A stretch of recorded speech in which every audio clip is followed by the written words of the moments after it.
Videu, jak jste se asi podle popisku přečetli, tak už víte, o čem bude. Co bude v chapter 6 s Huggy Wuggy?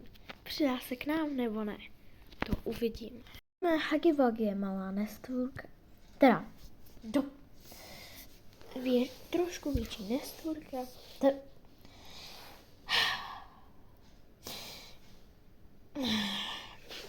Která je prostě velká a je modrá.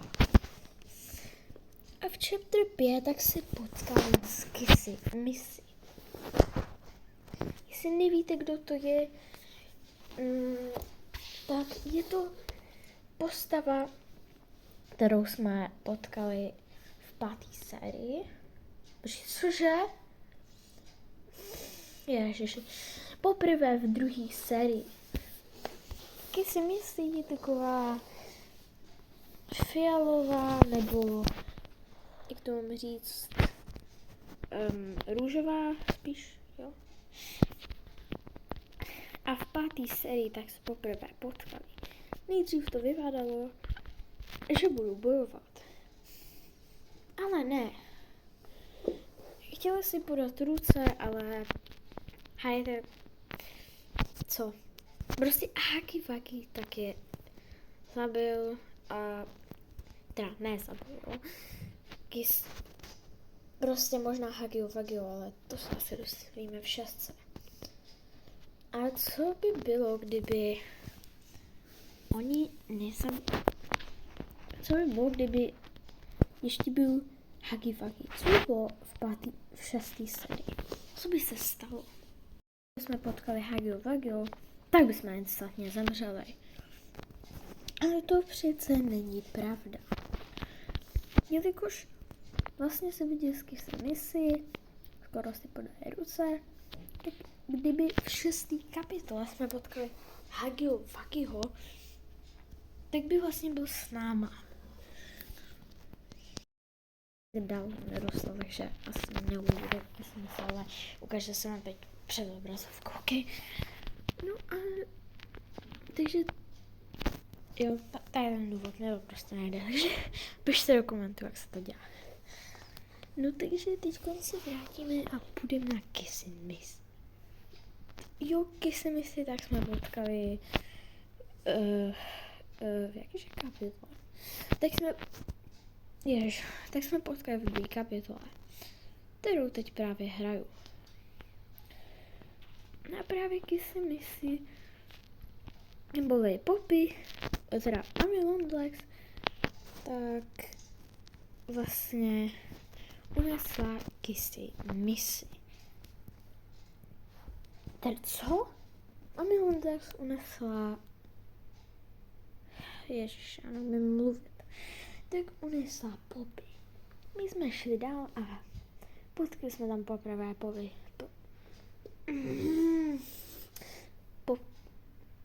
Kissy misi, která tam jenom byla ukázaná, jak pak utekla nebo co.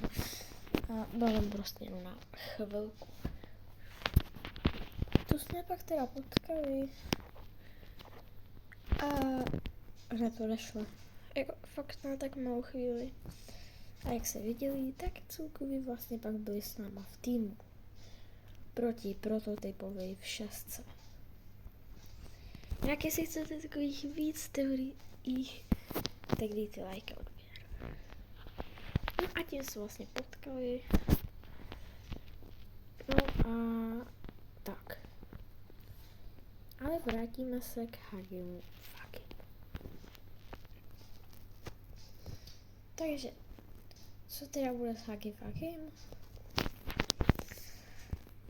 Jestli víte, tak prostě se stal tam. Jo, ten Huggy Wuggy. Vlastně jsme se potkali a takže kdyby ho nezabil prototyp, tak by byl v našem týmu. A pomohl by nám se být prototyp. Ale co se stalo? Jo, prototyp ho zabil, jo, klasika, jo. Co je, aby odělal? No prostě tak nějak. Takže jo. A jinak takhle nějak to je.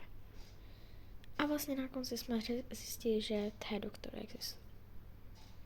Takže jsme v té 4 nic neudělali. Vrátíme se zpátky k Hagimu Vagimu. Takže co bude v 6. sérii s Hagi Vagim? To nejprve budu... To nejvíce možný je, že Hagi Vagi pořád bude. Jo, a tím myslím, že nezemře. A nedělám se srandu. Jo, protože jsme mohli vidět, že prototyp ho bouchl do toho břicha. A jak víte, probodaný má skoro všechny části. Takže jen na břicho to asi nezabil. Ale tak co? To všechno asi úplně nevíme. No a co nejpravděpodobnější, že v 6. kapitole bude Keněc třeba semře, nebo takhle, ale bude tak. Ještě by mu mohl tam ten doktor se s námi shromáždit a zabít prototypa. Jo, to by bylo asi nejpravděpodobnější. Stejně by po něm šel Kisimisi, Hagivagi,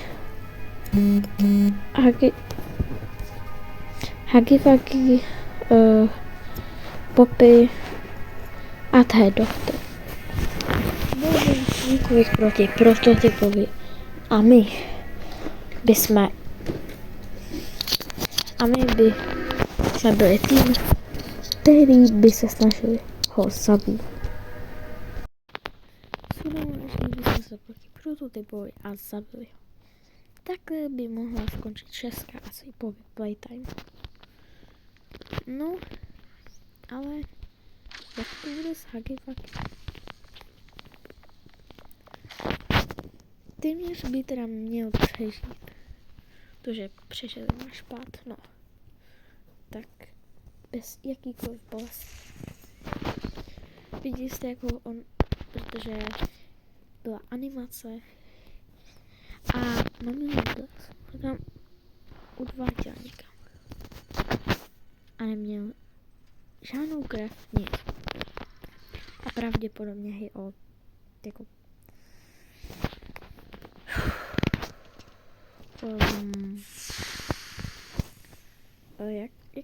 jak to říct? Oživila. Takže vlastně kvůli nevím, co tady mám. Ale tu pomáhá nám, takže dobrý. Třeba nám pomohl s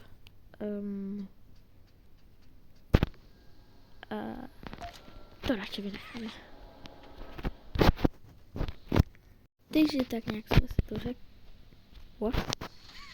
OK, takže tak nějak jsme si to řekli. Víme, co bude o Vagim, ale co o Pop? Ne, dobrý. Co bude o... Co bude s Kisimi?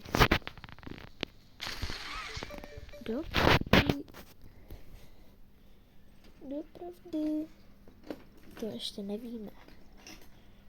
Protože přišel. A to je jediný. Hagivagi je v utajení, ale pořád mám říct víc než u Kisimi, jestli s nějakým nápadem prostě nejste jasný, nelíbí se vám, nebo to spíš říkám špatně, tak mi napište do komentářů. Budu za to moc rád a na příští video se poučím. No jinak, co už nebudu říkat, o čem budeme mluvit, ale teď jdem k Hagimu zase. No, to by mohlo být něco jedinýho, co nám mohlo pomoct. Teda jako, aby jsme to nějak dali. Ty jsme fakt slabí. Jediný, kdo nám mohl pomoct, tak je ne. To je doktor Hagi fakt, protože oba dva dokážou také chodit. Jinak doktor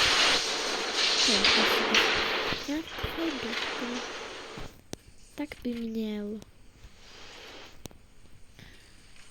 vypadat možná jinak. Protože jsme ho zabili, ale ne ten počítač.